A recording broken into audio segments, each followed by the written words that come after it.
Carqiilee firaashaa yookiin ammoo tuyyuu zuuriyaa manaa hedduu bareedaa fi miidhagaa ta'e akkuma sitti argitan carqiin kun carqii majliisaati. Baay'ee bareedaa kan tahee fi akkasuma ammoo tuyyuu sufraa rakabootii isa guddaa tahee kanaan qaba. Wanni isin sirriitti hubachuu barbaadan nama ashokkaa yookiin ammoo tuyyuu sariican yaani aajilan barbaadu yookiin daddafitti. Assalaamu alaykum warahmatullahi wabarakaatuh. Ashyaa maalka fuula hordoftoota fi kabajamtoota haadha razaan Oromoo isiniinsadha.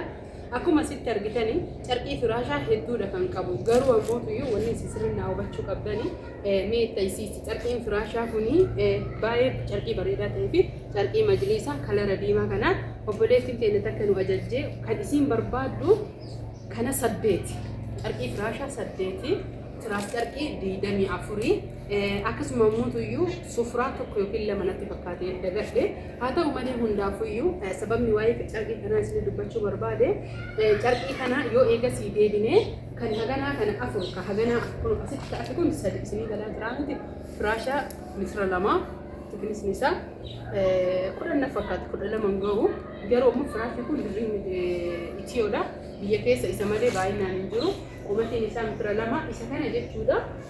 Wanni sirriitti hubachuu qabdani firaasha kana 8 barbaaddi carqii isaa 8 barbaaddi yoo deebinee ajajnu kalarii kanatti dhabame isinii galee kalariin diimaan kun bichaan dhabame kalarii xiqqoo biraa makataa isa san ajajattee waan jirtuuf hatamtamaan jechuudha isa ajajnee qabdii kennine amma isa baafattee haadha sarpiraayiz godhuu hedde namni carqii firaashaa kana barbaadan qarshii 16,300 kun akkuma sitti argitan carqii firaashaa tokko asiin 2 asiin 3 akkasuma ammoo tuyyuu asiin 4 asitti illee jechuudha carqii tiraasii yookiin carqii makaddaa 12 jechuudha takka 2 3 afuri akkuma sitti argitan kana carqii makaddaa afurii fi itti aansuun ammoo tuyyuu isii 8 kan itti goone kudu duuballee kan itti godhamu gabarii isaa haga furdatu ija keessaniin akkana laaltanii fi argitan barbaada gabarii akkana kana doorri majliisaatti namaa gache baay'ee bareedaadha.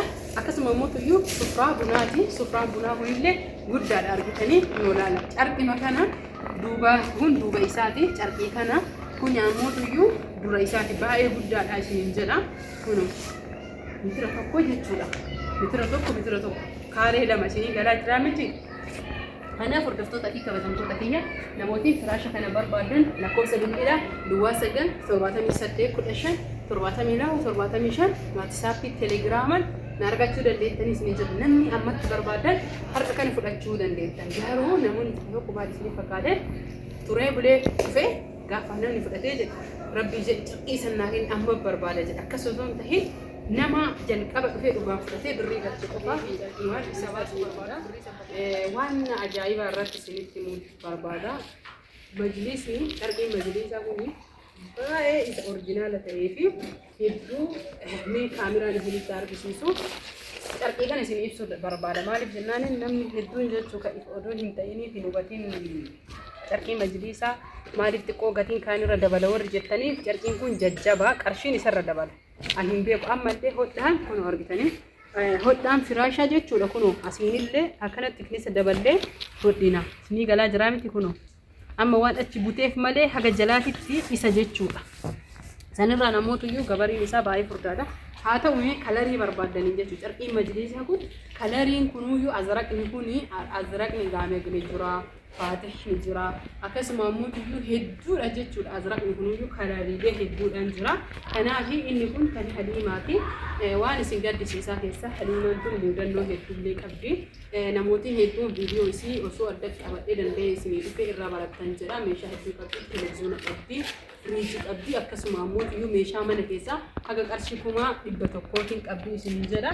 Hordoftoota fi kabajamtoota kiyyaa kunoo asitti akkuma argitan kana carqii firaashaa 5 qabdi jalqaba irratti sufraa nyaataa akkasuma immoo sufraa rakabootii guddicha akkuma kareefi sanii baay'ee guddaadha kunuu nyaata fi ta'a mataan isaa haa ta'u malee kuni kan nyaataati kuni kan rakabootiiti carqii firaashaa 5 fi tiraas carqii 17 qabdi kunoo qarshii isaa guutuu waliin isinitti hima kunoo carqii firaashaa tokko kun jechuudha akkuma sitti argitan kana itti aansuun kanaanuu 2 kun akkuma sitti argitan kana yoo irraa hafillee hin kaayadha jettee waan mara caalaa gabarii isaatti maddolee gabarii duratti nu godhan baay'ee laafaa ture ammaayyuu kan carqii firaasha biraatiin wal isin agarsiisuu danda'a kunoo lama kaafamee as jiru sadi jechuudha kaafame firaasha sadii firaas carqiin 17 maaliif firaasha 5 irratti silaa 15 17 wanni godhee ofii kiyya akka bareedu akka kuma sitti argitan kana jechuudha takka ammallee jechuun diizaayiniin reefi suni asirraan qaba inni kun waan baay'ee hin turreef yayyaa'u jecha kana daarii qofarraan naagalchinaan jettee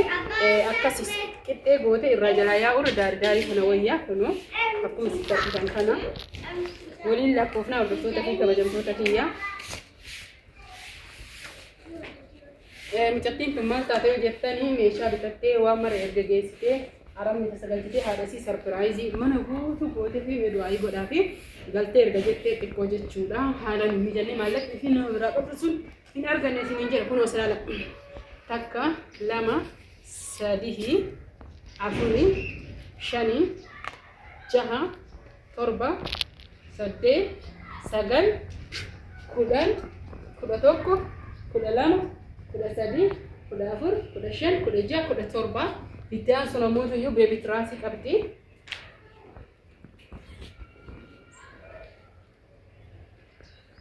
ittiin galchine beebii tiraasii illee kunoo takka lama sadii afurii shanii jaha jechuudha tiraasii fireejaa qabdi qarshiin inni ittiin bitame guutuun isaa hordoftoota fi kabajamtoota fi hordoftoota farkaan qabu qarshii 25,700 haa ta'u 24,700 haa ta'u jidduu kana lamaan jechuudha sinii galee sirri dhibbarraa dhibbatti beekan 24,500 haa ta'u 25,700 haa ta'u garuu 700 tanaa fi 24,500 kana jidduu akka ta'e hin beeka carqiin meeqa carqii firaashaa 5 firaas carqii 17 beebii tiraasii 6 akkasuma immoo sufraa gugurdaa lama kan isiin qabdudha isin jedha itti aansu namoota iyyuu carqii firaashaa kan biraa jechuudha diizaayiniin kanaan adda ta'e isin agarsiisa hanga xumuraatti laayik sheer gochuun na wajjin turtii gaarii taasisa. Carqii firaashaa kana jechuudha namoonni hedduun bareedina isaa ilaalanii baay'ee jaalatu isinii galee hin jaalatanii hin filatanii kalariin kun jechuudha carqiin kun diimaan jira magariisni jira gurraachi jira istiraasiin jira biifni bishaanii jira akkasuma immoo adiin jira kalariin inni hin jirre hin jiru ولكن جتورا أبان كلامي بربادي في ذلك سني قلنا أصلا كنا نسميه بربادي تركيا باي بريدا وفي إسرائيل جتورا جتورا أفريقيا أبا ونوع كل ستة كتان تراجع إسرائيل كذا بربادي تكا لما سادي أفوري شاني جها تربة سلبي sagali kudhanii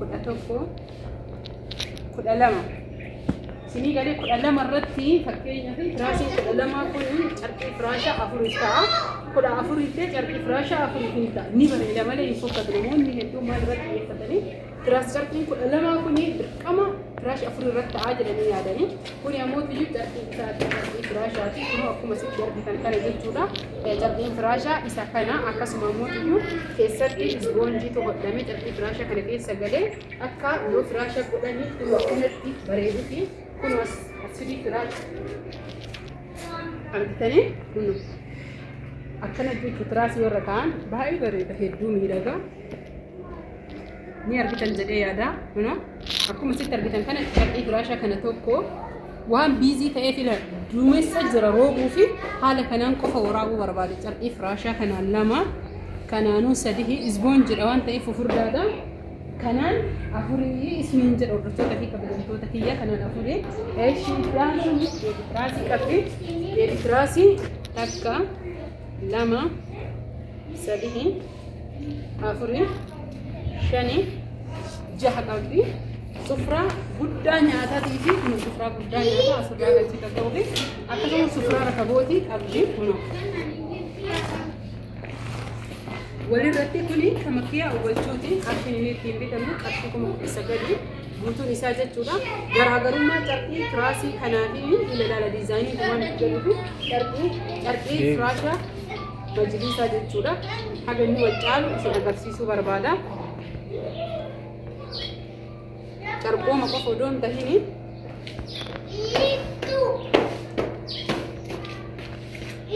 argitanii kun amma diizaayiniidha. Diizaayiniin ala carqiin hagasii qofa jechuudha. Diizaayinii abaabotiin saantii wal caala yoo xiqqaate saantii 5 jechuu argitanii. Kuni diizaayiniidha. Isaan saantii san maaliin guuttatarree saantii 5 sanii argitanii diizaayinii kanaan guuttatan. Garuu carqiin majliisa kunillee diizaayiniin carquma kanarra gala malee ayisiqee daarii kanarra hin galu jechuudha. Kanaaf qarshiin isaas tahee hojiin isaas tahee akkasuma immoo meeshummaan isaallee carqii majliisatti caalaa isin jedha. Kun diizaayiniidha akka abaabooti.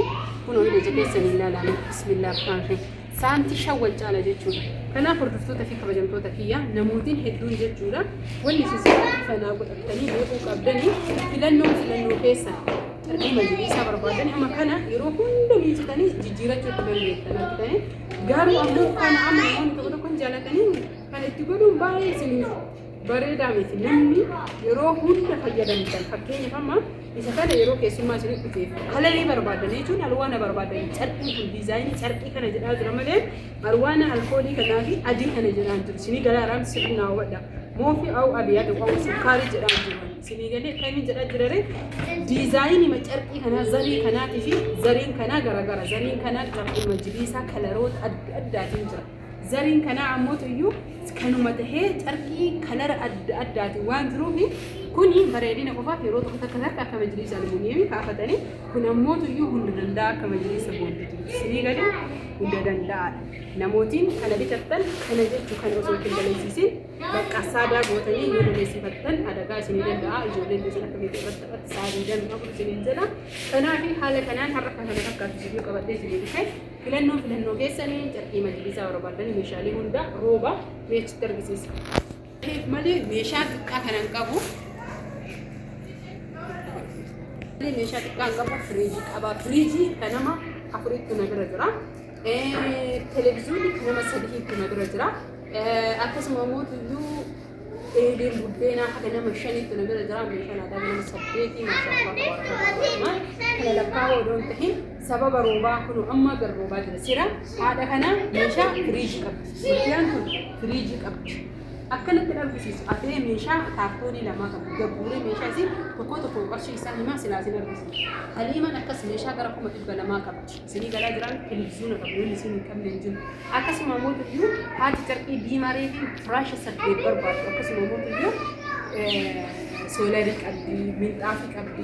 Mee eessan irree roobni amma jarjaraa rooba guurraa akkasuma immoo kan qofa osoo isinitti fakkaatee wanni sirriitti battanii naadeetu qabdanii meeshaalee akka danda'een isinii waraabaa isin ammoo akka meeshaa bitaa jiruu fi akka hunda isaatu hin dhiisin akka naa hubattanii fi oduu haarayaa fi oduu barbaachisaa kun meeshaa yoo inni qannas laala asumatti burree silaa kanaa ciree akkuma itti nyaannani haala kanaan akkuma jirra sinbiidha amma kunoo ka itti birri kan irraa baasuu fi hordoftoota fi fayyadamtoota kiyya firaashni biyya keessatti jechuudha yeroo baay'ee kan argamaa jiru itti qofa ta'aa jira firaashni akka duraan diriinii suni badee jira namoota duraan bitatanii malee kanaaf firaashni itti yommuu qorri jettaniif amma qarshii 300 itti aansu namoo firaashni achi gadi hin jiru jechuu biyyaa miti isinii galaa jira miti kunoo ila roobarraa muma kana iyyuu jechuudha as lafti kummatti ija isaaniitiin alaalanii jiidhadha rooba maalirra yoosuu uffanni gurimaan meeshaa akkana jalaatu waan hin barbaanne itti rooburra meeshaa namaa hiikee herreega godhee meeshaa sanii inshallah kuma duraatitti yookiin kan duraa caalaa waan bitoo fi akka itti gammaddu haati abdii qabaa sabskraayibii ammallee